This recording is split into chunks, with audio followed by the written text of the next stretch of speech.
श्री शिवाय नमस्तुभ्यम। आप सभी पर महादेव का आशीर्वाद सदैव बना रहे। आज सोमवार का दिन है, तो आज आप सुनेंगे सोमवार व्रत की कथा।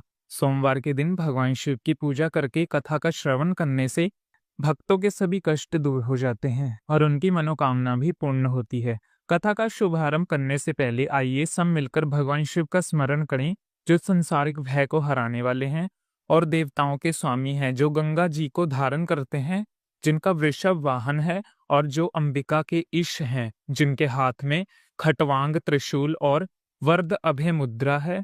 उन संसार रोग को हरने वाले आदित्य औषध रूप भगवान शिव को हम सब प्रणाम करते हैं। अर्धनारेश्वर स्वरूप अर्थात भगवती पार्वती, जिनका आधा अंग है, जो संसार की सृष्टि स्थिति और प्रलय के कारण हैं, जो आदि देव हैं, विश्वनाथ हैं, विश्व विजय और मनोहर हैं।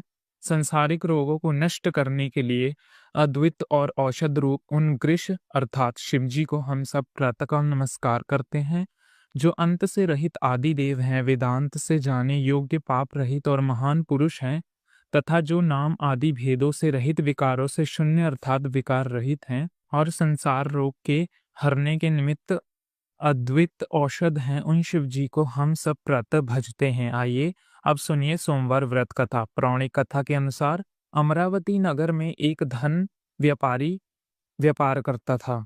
दूर दूर तक उसका व्यापार फैला हुआ था। नगर में उस व्यापारी का सभी लोग बहुत मान सम्मान करते थे। इतना सब कुछ होने पर ही व्यापारी मन से बहुत दुखी था, क्योंकि उस व्यापारी का कोई पुत्र नहीं था। दिन रात बस उसे एक ही चिंता सताती रहती कि उसकी मृत्यु के बाद उसके इतने बड़े व्यापार और संपत्ति को कौन संभालेगा। पुत्र प्राप्ति की इच्छा से वह व्यापारी हर सोमवार भगवान शिव व्रत पूजा किया करता। सायंकाल को वह व्यापारी शिव मंदिर में जाकर भगवान शिव के सामने घी का दीपक भी जलाता। उस व्यापारी की भक्ति देखकर एक दिन देवी पार्वती ने भगवान शिव से कहा, हे प्रभु, ये व्यापारी आपका सच्चा भक्त है। कितने दिनों से ये सोमवार का व्रत और पूजा नियमित कर रहा है। भगवान, आप इस व्यापारी की मनोकामना अवश्य पूर्ण करें।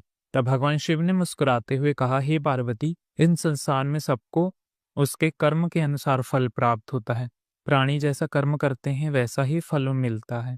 इसके बाद भी देवी पार्वती नहीं मानी। उन्होंने बार बार आग्रह करते हुए कहा, हे महादेव, हे प्रभु, आपको इस व्यापारी की इच्छा पूर्ण करनी ही पड़ेगी। ये आपका अनाय भक्त है। हर सोमवार आपका विधिवत व्रत रखता है और पूजा अर्चना के बाद आपको भोग लगाता है। एक समय ही भोजन भी ग्रहण करता है। आपको इसे पुत्र प्राप्ति का वरदान तो देना ही होगा। प्रभु देवी पार्वती का इतना आग्रह देखकर भगवान शिव ने कहा, देवी, तुम्हारे आग्रह पर मैं इस व्यापारी को पुत्र प्राप्ति का वरदान देता हूँ, लेकिन इसका पुत्र 16 वर्ष से अधिक जीवित नहीं रहेगा। उसी रात भगवान शिव ने स्वप्न में उस व्यापारी को दर्शन देकर उसे पुत्र प्राप्ति का वरदान दिया और उसके पुत्र के 16 वर्ष तक जीवित रहने की बात भी बताई। भगवान के वरदान से उस व्यापारी को खुशी हुई, लेकिन पुत्र की अल्पायु की चिंता ने उससे खुशी को नष्ट कर दिया। व्यापारी अब भी पहले की तरह सोमवार का विधिवत व्रत करता रहा। कुछ महीने पश्चात उसके घर एक बहुत ही सुंदर पुत्र उत्पन्न हुआ। पुत्र जन्म से व्यापारी के घर में खुशियां भर गईं। धूमधाम से पुत्र जन्म समारोह मनाया गया। व्यापारी को पुत्र जन्म की अधिक खुशियां नहीं हुई, क्योंकि उसके पुत्र की अल्पायु के रहस्य का पता था, लेकिन ये रहस्य घर में किसी और को मालूम नहीं था। विद्वान ब्राह्मणों ने इस पुत्र का नाम अमर रखा। जब अमर 12 वर्ष का हुआ तो शिक्षा के लिए उसे बनारस भेजने का निश्चय किया। व्यापारी ने अमर के मामा दीपचंद को बुलाया और कहा कि अमर को शिक्षा प्राप्त करने के लिए बनारस छोड़कर आओ। अमर अब अपने मामा के साथ शिक्षा प्राप्त करने के लिए चल दिया। रास्ते में जहां भी अमर और दीपचंद रात्रि विश्राम के लिए ठहरते, वहीं यज्ञ करते और ब्राह्मणों को भोजन भी कराते थे। लंबी यात्रा के बाद अमर और दीपचंद एक नगर में पहुंचे। उस नगर के राजा की कन्या के विवाह की खुशी में पूरे नगर को सजाया गया था। निश्चित समय पर बारात आ गई, लेकिन वर का पिता अपने बेटे के एक आंख में काना होने के कारण बहुत चिंतित था। उसे इस बात का भय सता रहा था कि राजा को इस बात का पता चलने पर कहीं वह विवाह से इनकार न कर दे, इससे उसकी बदनामी होगी। वर के पिता ने अमर को देखा तो उसके मस्तिष्क में एक विचार आया और वह सोचने लगा, क्यों न इस लड़के को दूल्हा बनाकर राजकुमारी से विवाह करा दूं। विवाह के बाद उसको धन देकर विदा कर दूंगा और राजकुमारी को अपने नगर में ले जाऊंगा। वर के पिता ने इस संबंध में राजा और दीपचंद से बात की। दीपचंद ने धन मिलने के लालच में पिता की बात स्वीकार कर ली और अमर को दूल्हे के वस्त्र पहनाकर राजकुमारी चंद्रिका से विवाह करा दिया। राजा ने बहुत सधन देखकर राजकुमारी को विदा किया। अमर जब लौट रहा था तो सोच नहीं छिपा सका और राजकुमारी के दुपट्टे पर लिख दिया, राजकुमारी चंद्रिका, तुम्हारा विवाह तो मेरे साथ हुआ था। मैं तो बनारस में शिक्षा प्राप्त करने जा रहा हूँ। अब तुम्हें जिस नव युवक की पत्नी बनना पड़ेगा वह कान्हा है। जब राजकुमारी ने अपने दुपट्टे पर लिखा हुआ पढ़ा तो उसने काने लड़के के साथ जाने से इनकार कर दिया। राजा ने सब बात जानकर राजकुमारी को महल में रख लिया। उधर अमर अपने मामा दीपचंद के साथ बनारस पहुंच गया। अमर ने गुरुकुल में पढ़ना प्रारंभ किया।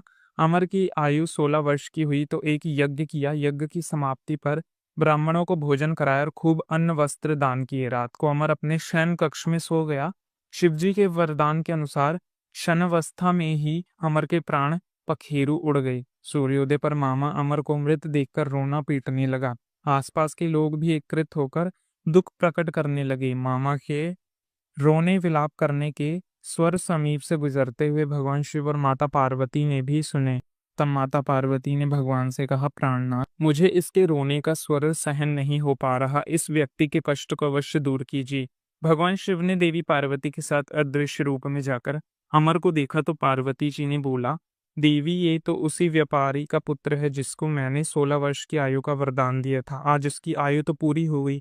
देवी पार्वती ने फिर भगवान से निवेदन किया, प्राणनाथ, आप इस लड़के को जीवित कर दीजिए, नहीं तो इस लड़के के माता पिता पुत्र की मृत्यु के कारण रो रो कर अपने प्राणों को त्याग देंगे। इस लड़के का पिता तो आपका परम भक्त है, वर्षों से सोमवार का व्रत करते हुए आपको भोग लगा रहा है। माता पार्वती के बार बार आग्रह करने पर भगवान शिव ने उस लड़के को जीवित होने का वरदान दे दिया और कुछ ही क्षणों में वह जीवित होकर उठ बैठा।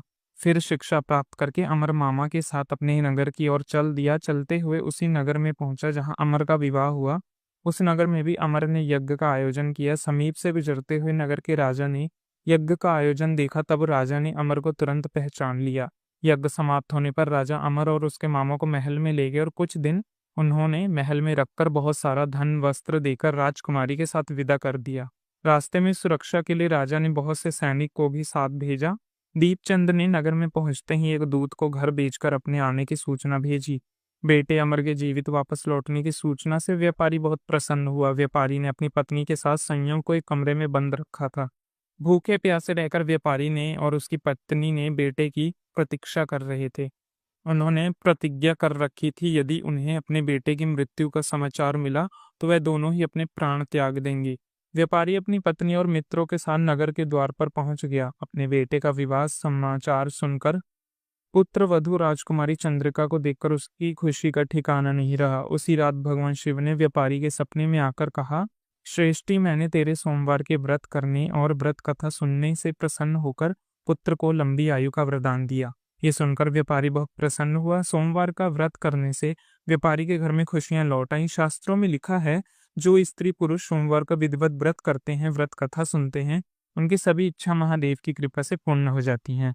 सोमवार व्रत कथा समाप्त हुई। इसी तरह की ज्ञानवर्धक जानकारियां प्राप्त करते रहने के लिए यदि आप सब पहली बार चैनल पर आए हैं तो चैनल को सब्सक्राइब करें और साथ ही में बेल आइकन घंटी को अवश्य दबाएं ताकि आने वाली व्रत कथाओं की वीडियो के नोटिफिकेशन सबसे पहले आप तक पहुंच सके। मिलते हैं आपसे अगली वीडियो में, तब तक के लिए हर हर महादेव।